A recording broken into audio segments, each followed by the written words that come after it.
My best friend faked a terminal illness, collected money from me, and now wants more. When I was 26 years old, I found myself standing in the middle of my small living room, staring at my phone, my heart pounding so hard it nearly drowned out every other sound. I was reading a text message from someone who had once been my greatest confidant, someone I had trusted beyond all reason, my best friend, Megan. We'd known each other for most of our lives, since the day I tripped over her backpack in the 7th grade and she helped me up, laughing like we were already in on some cosmic joke. In that moment, nearly 14 years before, she'd seemed like the perfect partner in crime, and she quickly became a fixture in my world. We'd never have predicted what lay in store, that Megan would one day fake a terminal illness, use me and many others for money, and then, unbelievably, demand even more when I tried to pull away. It's still surreal to think about, even now. Sometimes I look back on our years of friendship, on the sleepovers full of whispered secrets, the times we'd skip class together to grab milkshakes, the endless nights spent consoling each other over breakups, and I want to shake my younger self. I want to warn that carefree girl, be careful. People you love can betray you in ways you never imagined. But of course, I didn't know, and so I gave Megan my whole heart. She gave me hers in return, or so I thought. I suppose it's best to start at the beginning, when Megan and I were just two scrappy middle schoolers in small-town Illinois. My name is Rachel, by the way, Rachel Thompson. I grew up on the outskirts of a town you wouldn't know unless you'd been there, a place that prided itself on a single main street with a tiny movie theater and an old-fashioned diner. Megan Brady moved to town in 6th grade when her dad switched jobs. She was the new kid, awkward and shy, with hazel eyes and a cluster of freckles across the bridge of her nose. I remember how she stood in the cafeteria line, fidgeting with her sleeves, looking utterly lost. I said hi, she said hi back, and we discovered we were both obsessed with the same fantasy book series. That was all it took. We became fast friends. Our dynamic quickly revealed itself. I was the more anxious, self-doubting one, while Megan was bold and imaginative. She was always spinning stories, weaving elaborate scenarios in her head.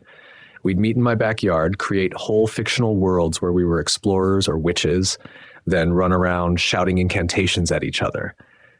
Even as we grew older and dropped those childish games, Megan's flair for the dramatic remained. She was the type who would concoct elaborate excuses just to skip a math test or spin impressive tales about a conversation she had with a teacher. Sometimes she'd get caught in those fibs, like the time she claimed she was related to a famous actress, only for that to be thoroughly debunked. But I shrugged it off as her just being creative. She wasn't malicious, I thought. She just wanted her life to be exciting. High school solidified our bond. We navigated the usual teenage minefield, crushes, heartbreaks, gossip, peer pressure, leaning on each other when it felt like the world was too big or too cruel. She comforted me the day my dog, Rocky, died. I held her when her parents announced their divorce. We'd trade clothes, watch sappy movies, and daydream about the bright futures we both wanted. Megan wanted to be a writer or a filmmaker. She never settled on which. I didn't have such grand aspirations. I just knew I wanted to go to college, maybe study psychology, find a decent job in a nearby city. Neither of us expected to stay in that small town forever. Shortly after high school, life started throwing curveballs. Megan's parents had a messy divorce, leaving her financially strapped as her dad moved out of state and her mom struggled with bills.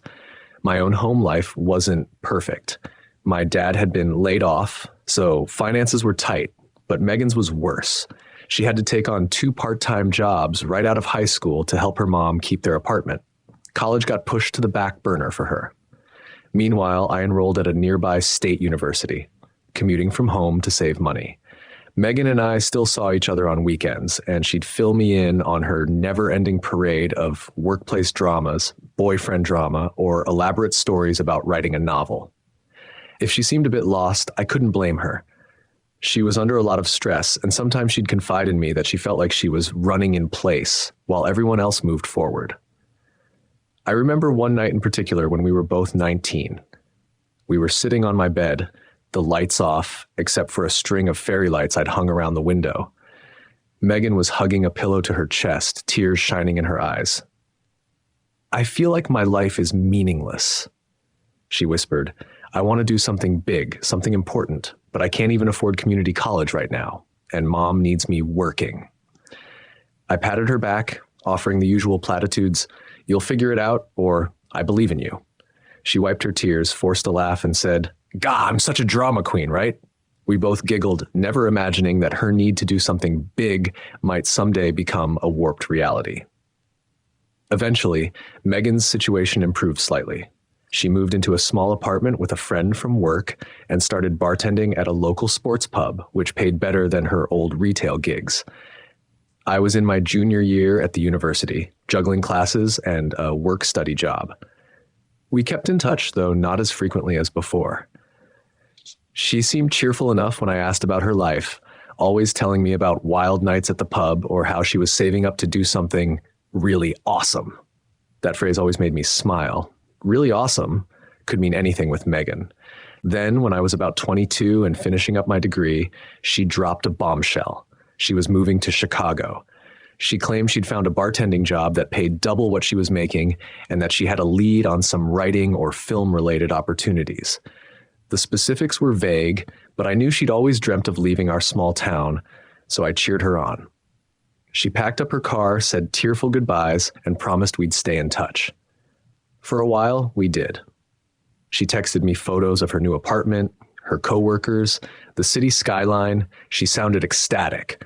I envied her bravery, her willingness to jump into a big city. I was still finishing my last semester, living at home, too broke to do much else. After graduation, I found a job as a junior HR assistant in a nearby city. It wasn't my dream job, but it was decent, and I moved into a modest one-bedroom apartment on the outskirts of that city. I was trying to form a new adult life, exploring possibilities, going on awkward Tinder dates, and quietly missing my best friend. Megan and I exchanged fewer texts as the months passed. She'd pop into my messages occasionally with some outrageous story, like how she served shots to a minor celebrity at her bar, or how she was this close to landing a manager position. But mostly it felt like she was drifting away. I told myself that was normal. People grow apart after high school. Life gets busy. Nearly 2 years went by without any major updates from Megan. I turned 24, settled into my job, started building a little nest egg, and felt somewhat stable for the first time in my adult life. Then, out of the blue, Megan called. I remember seeing her name light up on my phone and feeling a jolt of excitement. I answered with a big grin. Megan! Long time no talk. But she didn't match my energy. Her voice was shaky, barely above a whisper. Rachel, I have some bad news, she said. My stomach dropped. Immediately, I feared something had happened to her mom, or maybe she'd been in a car accident, but it was so much worse than I expected. She told me she had cancer, stage 4 lymphoma to be precise, though that time I knew very little about the different stages or what they meant. All I heard was the words terminal, spread, chemo. I'm so scared. My best friend was only 25. Cancer? It felt inconceivable. I could hear in her voice how fragile she was, how desperate. She cried about not having health insurance, about how she'd been trying to push through the symptoms for months, ignoring her swollen lymph nodes and extreme fatigue, until she finally collapsed at work. That's when a friend rushed her to the ER, and she got the terrible diagnosis.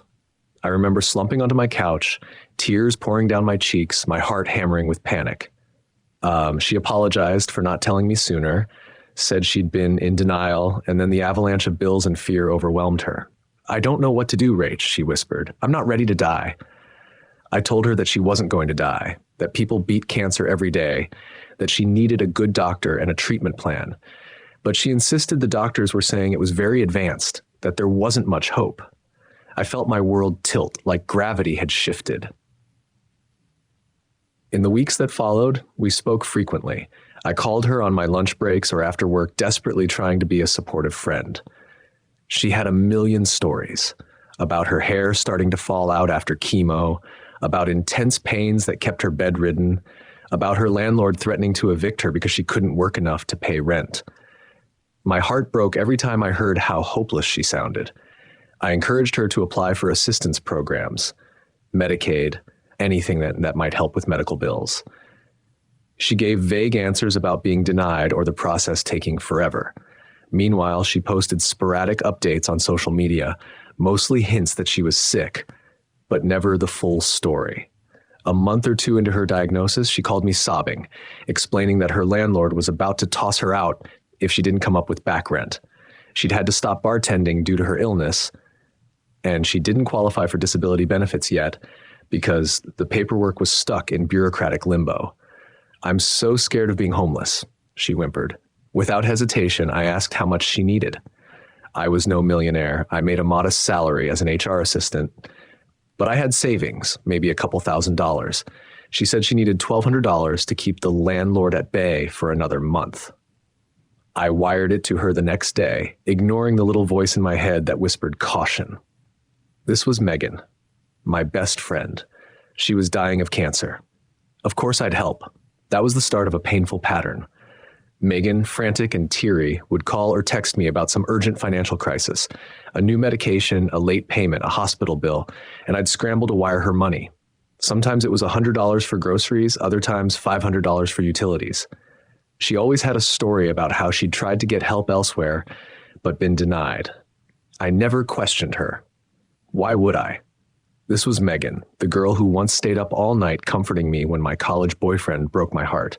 If she needed me now, I'd be there. That was what best friends did. For a while, I tried to plan a trip to visit her in Chicago, thinking maybe I could help her in person. She always had a reason to discourage me. The chemo schedule was too unpredictable, she was too weak, or she might not even be at her apartment because she was in and out of the hospital. After a few failed attempts, I reluctantly gave up. We kept in touch through calls and texts instead. Meanwhile, I was working extra hours, skipping out on lunches with coworkers, trying to budget so I could keep sending money her way. My friends at work began to notice something was off. One coworker, Becky, gently asked if everything was okay. I broke down in tears at my desk, confessing my best friend was dying, that I was sending her money. Becky looked concerned but supportive. She suggested I set up a GoFundMe. It was a moment of clarity. Why hadn't I done that already? Megan obviously needed more help than I alone could provide. So I pitched the idea to Megan, expecting her to be relieved. Instead, she was hesitant, almost irritated. She said she didn't want to go public with her illness, that her immediate family didn't even know how bad it was. I was surprised, but didn't push it. The last thing I wanted was to stress her out more. Still, the bills kept piling up for her, or so she claimed. At one point, she told me she couldn't afford her next chemo session, that the hospital was demanding an upfront payment of $3,000. She was sobbing so hysterically on the phone that it triggered my own tears.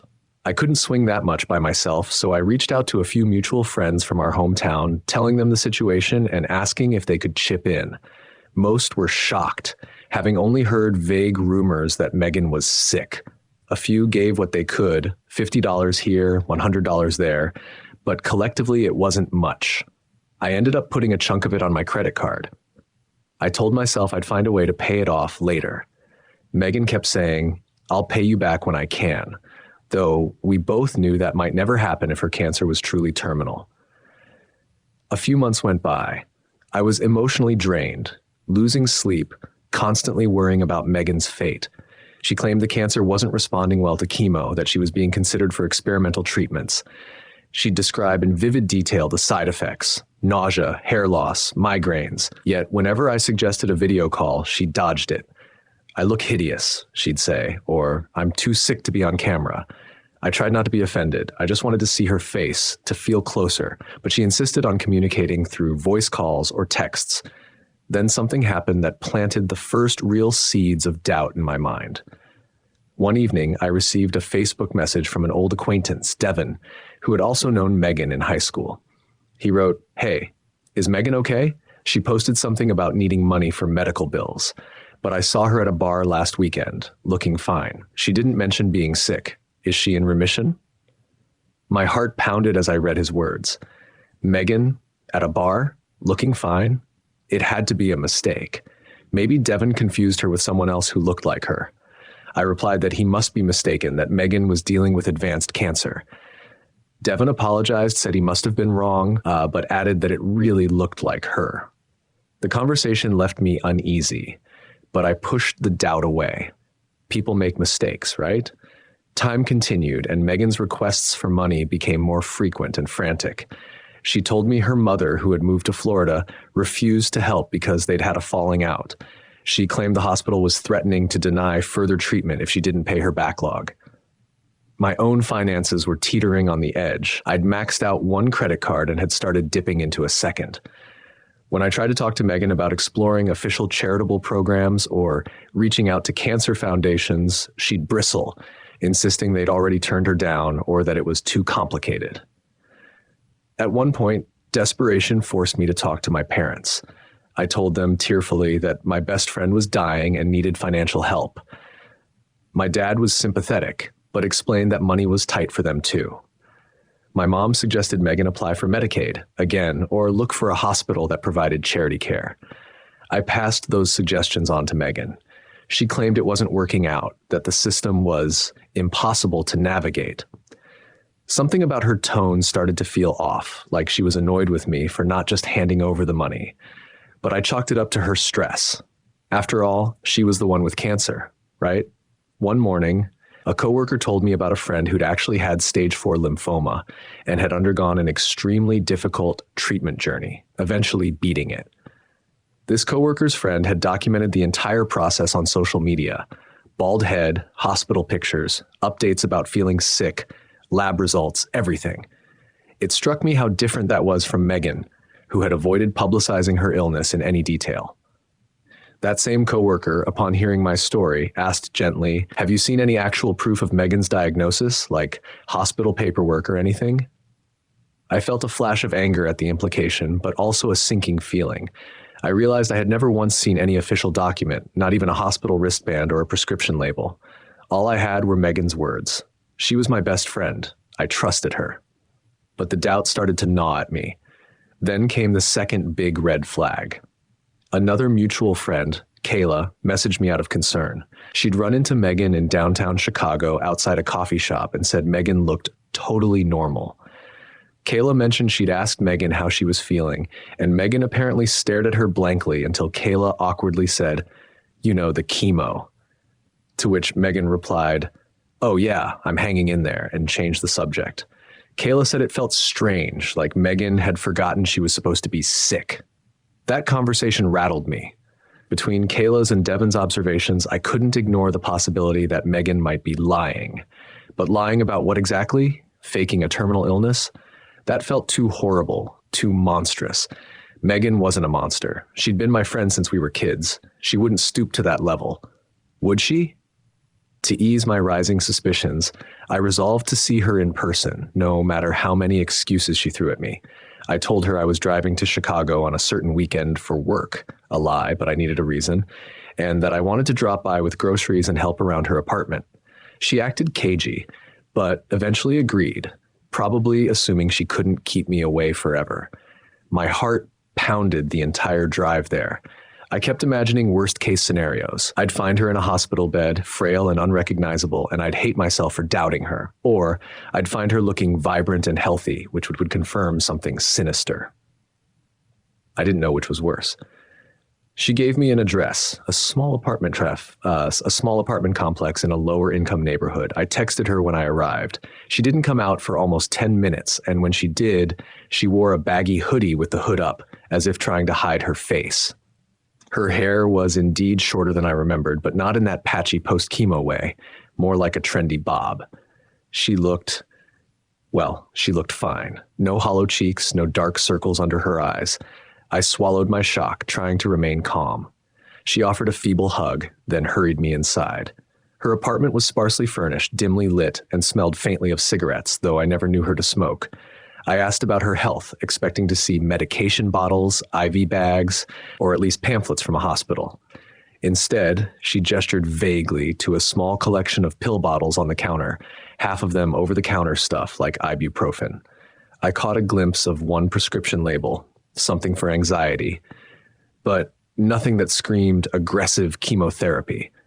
I tried not to stare, not to let my mounting doubts show on my face.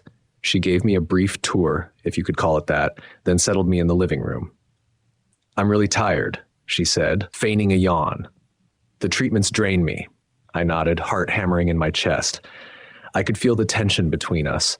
She kept making excuses about why she couldn't show me certain areas of the apartment, like the bedroom, saying it was too messy. I'd brought some soup and groceries, which she thanked me for, but I could see no evidence of the dire medical situation she'd described over the phone. No wheelchair, no special equipment, not even a pillow or blanket near the couch for daytime rest. Finally, I mustered the courage to say, "Megan, can I see any of your medical paperwork? Maybe I can help with those bills, or at least figure out the system." Her face flushed, and she fumbled for a response. I don't have them here. They're at the hospital. I store them in my locker there." The lie sounded so flimsy I felt my stomach churn. Who stores personal medical bills in a hospital locker? But I let it slide for the moment. She was anxious, and I didn't want to push too hard. We spent maybe an hour awkwardly chatting. She coughed a few times as if trying to emphasize her illness, but otherwise looked perfectly healthy. Her cheeks were plump, her skin glowed. I left feeling more confused than ever. Was she in remission? Was the chemo working better than expected? She'd never said anything about remission, only that the cancer was probably unstoppable. I tried to bring it up in conversation, but she deflected. By the time I reached my car, my head was spinning. The seeds of doubt had sprouted into near certainty. Something was very wrong with her story. That night, I couldn't sleep. I stayed up researching lymphoma, experimental treatments, typical chemo regimens. Everything I read suggested patients with advanced lymphoma would likely have frequent medical appointments, keep thorough records, experience significant physical changes. Megan's life, as I'd glimpsed it, didn't match that. I thought about how she'd never shown me a single hospital photo or introduced me to any doctors, about how she'd avoided a video call for months. I felt ill, trembling at the laptop screen, finally facing the unthinkable. Megan might have fabricated her entire illness. The next few days were a blur of turmoil. I considered confronting her outright, but I was terrified of what that might do to our friendship, or more accurately, what it would do to my heart. I also felt ashamed, like a fool, for not suspecting earlier. I'd handed over thousands of dollars. If she'd lied, that meant she'd scammed me, my own best friend. How could anyone be so cruel? Around that time, I confided in Becky, my coworker who had been supportive before. Becky listened with widening eyes, then told me she had a friend in Chicago who was a nurse at a major hospital. Becky asked for Megan's supposed hospital name. I gave it, repeating what Megan had told me about where she was getting chemo. Becky texted her nurse friend. A few days later, Becky approached me quietly at work and said, "My friend checked their system. There's no record of a Megan Brady receiving cancer treatments there or at any affiliated clinics." I felt my world crack. There was no more room for denial. Megan's story was a lie. I spent a solid 2 hours crying in my car after that conversation. My best friend, the person I'd once trusted more than anyone, had conned me. All those sobbing phone calls, those frantic pleas for money, were part of a sick performance. I thought back to times I'd heard her mention wanting a bigger life, a dramatic story. Clearly, she'd found one. A macabre fantasy that allowed her to exploit my empathy and presumably the empathy of others. But why? For money, for attention? I felt betrayed, furious, and heartbreakingly sad. I decided I had to confront her, if only to confirm the truth. But I needed proof that I knew her secret. I started by combing through her social media. At first glance, her page was sparse. Just a few vague posts about hard times and some inspirational quotes about fighting battles. No direct mention of stage 4 lymphoma. But then I remembered that months earlier, I'd helped pitch in for her supposed chemo cost. I'd used a money transfer app, which required me to note what the payment was for. Perhaps I could find a digital trail showing repeated requests. Indeed, I scrolled through my history. There were numerous $100, $200, $500 transfers labeled for meds, for chemo, rent help, hospital bills. Over time, it amounted to well over $5,000. My stomach lurched. I'd basically been funneling her money for nearly a year. In my desperation, I messaged Kayla and Devin again, asking if they'd witnessed any suspicious behavior from Megan beyond what they'd told me. Kayla said she'd actually seen Megan out clubbing once, not long after Megan claimed to be bedridden. Devin said he'd heard rumors that Megan had done something similar to another group of friends. a sob story about needing emergency funds, though not specifically cancer. The details were vague, but it further confirmed she had a history of lying for cash. My fury grew. This wasn't just a misunderstanding, it was a full-blown scam. Finally, I called Megan. She answered with her usual frail voice, asking how I was. My hands shook as I held the phone. I played along for a few minutes, letting her talk about how she was exhausted from chemo, how she might need more rent money soon. Then I took a breath and said, Megan, I know you're not getting chemo. I know you're not in the hospital system. I know you don't have cancer. The silence on the other end was deafening. Then she let out a shaky laugh, like she couldn't believe I'd just said that. What are you talking about? She asked, her tone harshening. I laid out the facts, told her about Becky's nurse friend, about Devin and Kayla's sightings, about the lack of medical evidence. Her voice grew more and more defensive, then outright angry. You have no idea what you're talking about, she spat. Not all cancer treatments are in that system. I'm part of a private experimental trial. You're accusing me of lying? Do you even care about me? She tried to spin it, turning the blame on me for not believing her, for violating her privacy by digging around. For a moment, my resolve wavered. Her manipulative guilt-tripping still had an effect on me, but I forced myself to stay firm. I told her that if she was truly in a private trial, she could show me paperwork or have her doctor call me to confirm. She refused, saying it was confidential. I said I wasn't sending her another dime until she could verify her illness. She shouted obscenities at me, claiming I was cruel and heartless. Then she hung up. I sat there with tears streaming down my face, the phone's dial tone echoing. The final break in our relationship had just happened, and I felt simultaneously devastated and enraged. Over the next week, she bombarded me with texts, alternating between begging, blaming, and threatening. One day, she'd send me a pitiful message about how she was about to get evicted. The next day, she'd say something like, "I'll ruin your life if you abandon me like this." It was whiplash. An emotional roller coaster I couldn't escape. I didn't respond. I was done with her manipulations. In the weeks following, I tried to pick up the pieces of my life. I was left with a mountain of credit card debt and the emotional scars of realizing my best friend was capable of such a cruel deception. My coworkers, my real friends, rallied around me. My parents, upon hearing the full story, were horrified but supportive. Part of me wanted to call the police to see if I had any legal recourse, but another part just wanted it to all go away. I wasn't sure if her actions rose to the level of criminal fraud or if it would just become a messy civil suit. The idea of a legal battle with someone I'd once loved like a sister made me physically ill. So, for a while, I did nothing, hoping she'd vanish from my life. But Megan didn't vanish. She laid low for a few months, during which time I tried to heal. I spoke with a counselor about my guilt and shame for being so gullible, about the heartbreak of losing that friendship. Slowly, I started to accept the truth. The Megan I once knew was gone, if she'd ever truly existed. This person who'd exploited me was someone else, someone who either never cared or who cared more about money and attention than about me. It hurt like hell, but I tried to move on. I blocked her number, unfriended her on every social platform. I moved forward, battered but surviving. Then, one afternoon, my phone buzzed with a notification from a new unrecognized number. The text said, "Rachel, it's Megan. I need your help again." My stomach dropped. She wanted more. At first, I didn't respond. I told myself I wouldn't give her the time of day, but she persisted, calling, texting, leaving voicemails that started out tearful and progressed to rage. "How could you abandon me when I'm at my lowest?" she wailed in one message. She accused me of slandering her, of turning friends against her. She threatened to show up at my job and make a scene if I wouldn't talk to her. Finally, in a moment of weakness, I answered one of her calls. She sounded agitated, out of breath.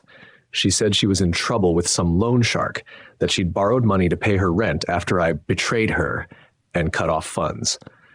Now the interest was piling up, and she claimed she was receiving threats. She insisted I had to help her because if not for me ditching her, she wouldn't have had to borrow from shady people. The sheer audacity left me speechless. She was still framing herself as the victim, still trying to guilt me into forking over more cash. When I told her I had no intention of sending her another penny, she exploded. She called me names, threatened to sue me for breach of promise. The irony almost made me laugh. Did she think we had some legally binding contract that I'd finance her made-up illness forever? Then she tried a different tactic. She cried, saying she was suicidal, that she couldn't go on without my support. That tore at my heartstrings. Despite everything, I didn't want her hurt, but I also recognized the manipulation. My therapist had warned me about how some people with manipulative tendencies use threats of self-harm as a last-ditch attempt. She advised me that if someone threatens self-harm, I could encourage them to seek professional help or even call emergency services, but not to let myself be coerced. So I offered to call an ambulance if she was truly suicidal, or to help her find a mental health hotline. She immediately backed off, saying, No, that's not necessary," then pivoted to demanding money again. That sealed the deal. I told her, calmly but firmly, that our friendship was over, that I knew she'd lied about the entire cancer ordeal, and I wanted no further contact with her. She insisted I was misunderstanding everything, but her arguments were weak and scattered. Finally, she burst into a tirade of profanity and hung up.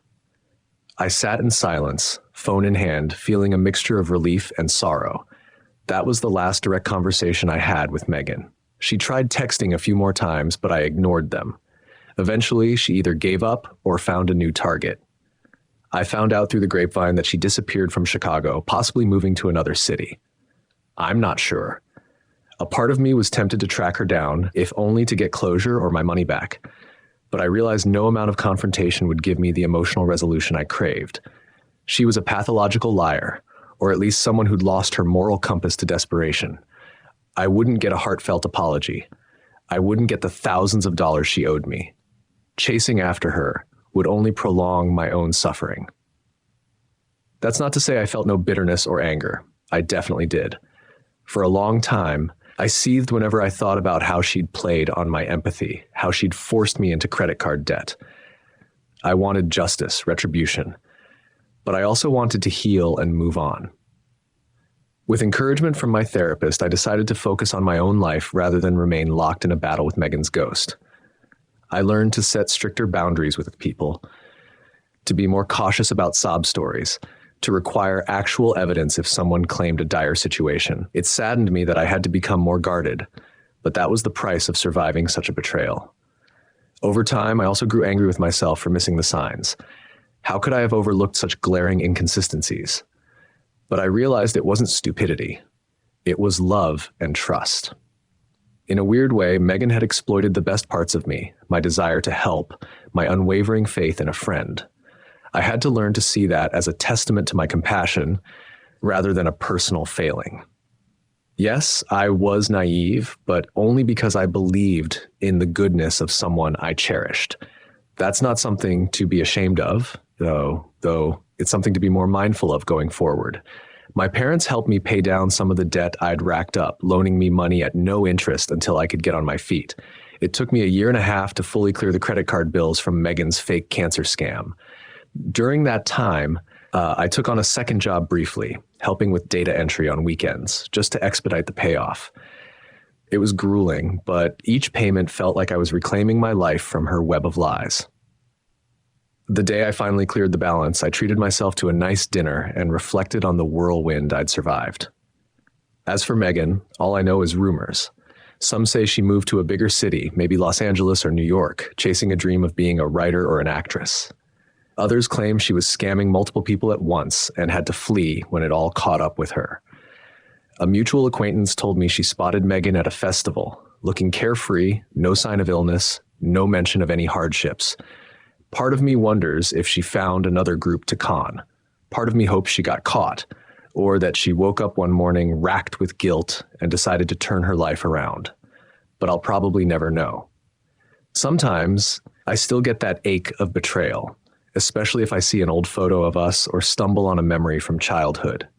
How did the bright-eyed girl I befriended turn into such a master manipulator? Was she always that way? Or did something break inside her along the way? I'll never have a definitive answer, But I've learned that we can't fully control or predict another person's moral choices, even someone we think we know intimately. Betrayal can come from the most unexpected corners. In the end, I've tried to channel my pain into growth. I've become more discerning, more assertive about verifying stories, yet I haven't let cynicism consume me entirely. There are still good, honest people in the world, and I still want to be one of them. I just won't allow myself to be a doormat for manipulative sob stories. It's a delicate balance. Looking back, the biggest lesson I've taken away is that real friends don't hide behind half-truths and secrecy when they're in trouble. Real friends let you see the raw, unvarnished truth, even if it's painful or embarrassing. If Megan had truly been dying, she wouldn't have hesitated to let me visit, to see her in the hospital. She wouldn't have shut down offers to set up a public fundraiser. When you're genuinely sick, you need all the help you can get. You don't turn away legitimate avenues of assistance, and you certainly don't dodge every opportunity for someone to see or confirm your condition. I've also learned the importance of trusting my instincts. There were moments early on where a small voice in my head asked questions. Why was Megan so elusive? Why wouldn't she let me visit or do a video call? But I ignored it because I loved her. And that's the thing about love. It can blind us to the obvious. We cling to the idealized version of the person, refusing to see what's right in front of us. I don't blame myself for caring, but I do wish I'd listened to that inner voice sooner. It might have saved me thousands of dollars and countless nights of heartbreak. Still, I have to remind myself that the true cost wasn't just financial.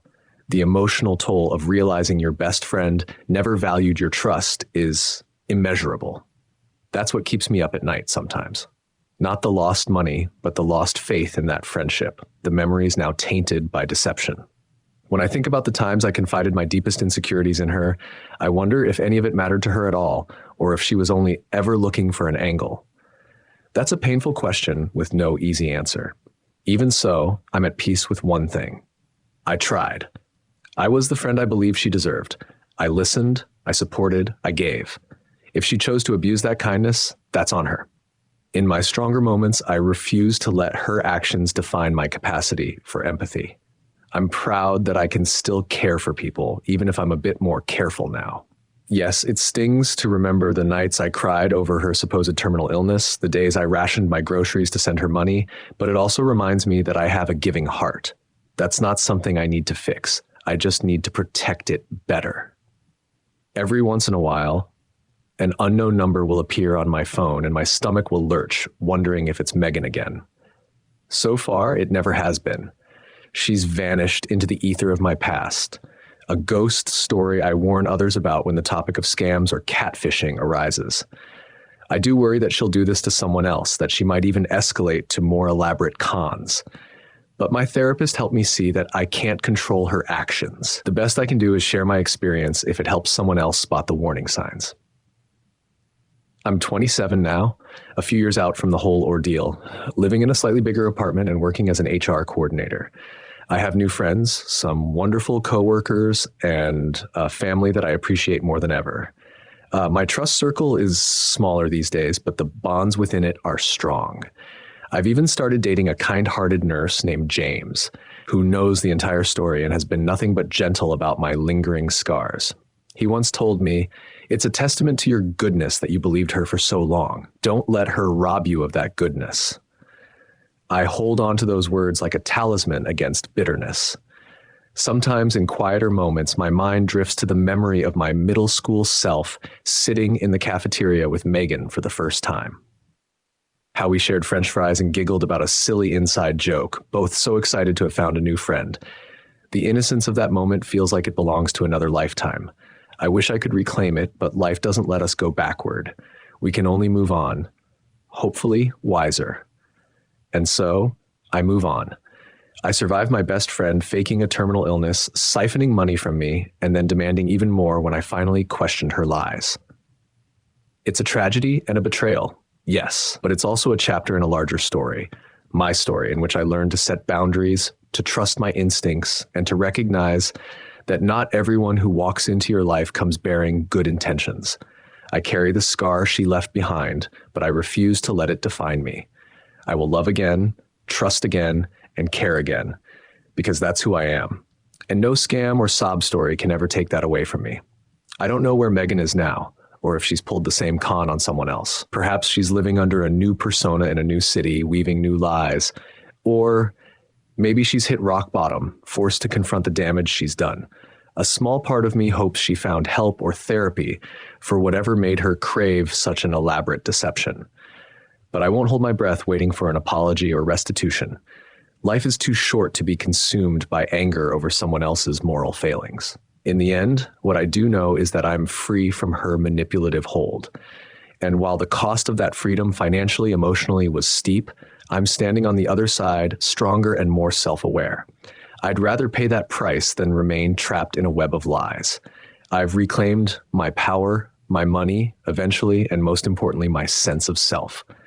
That's the victory I choose to focus on, because in the aftermath of betrayal, choosing to heal is the greatest triumph you can claim. I can't say I'll ever fully get over it, because betrayal leaves a mark. But I've learned to live with the mark, to integrate it into my life's tapestry. It reminds me that unconditional trust can be dangerous, that empathy needs boundaries, and that love must be earned, not extracted. These are painful lessons, but they're also valuable ones, shaping me into a person who can offer compassion without sacrificing self-protection. I can't control the fact that Megan faked a terminal illness and scammed me out of thousands of dollars, but I can control how I move forward. And I choose to do so with open eyes, guarded but not hardened, ready to face whatever life brings next. Maybe, in a strange twist, that's Megan's unintended gift to me. A sharper sense of discernment and a deeper appreciation for authentic connections.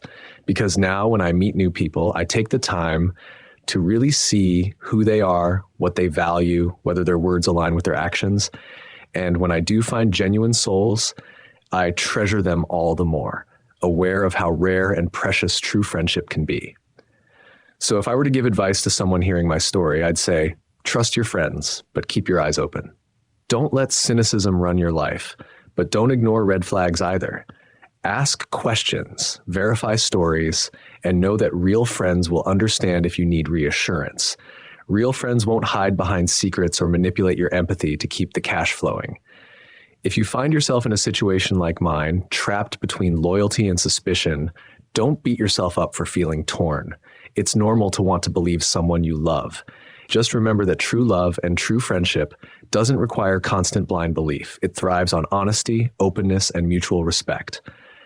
Despite the painful journey, I stand here now, ready to face the future with courage. I survived the unthinkable. My best friend faked a terminal illness, took my money, then demanded more. She gambled on my loyalty and compassion, and for a while, she won. But in the end, she lost the most important thing: my trust, my friendship, and the possibility of real human connection. That's the price she'll bear, wherever she is. As for me, I carry on, letting the memory of her serve as a reminder of what I deserve and what I must never again allow. And so ends the chapter of Megan Brady in my life. It's a chapter stained with deceit and heartbreak, but it's also one that illuminated my own capacity for resilience and grace. I close that chapter now, taking with me the lessons learned and the knowledge that even the deepest scars can heal with time, self-care, and the unwavering support of true friends and family. The future is mine to shape, free from her lies, and that is something she can never take away from me.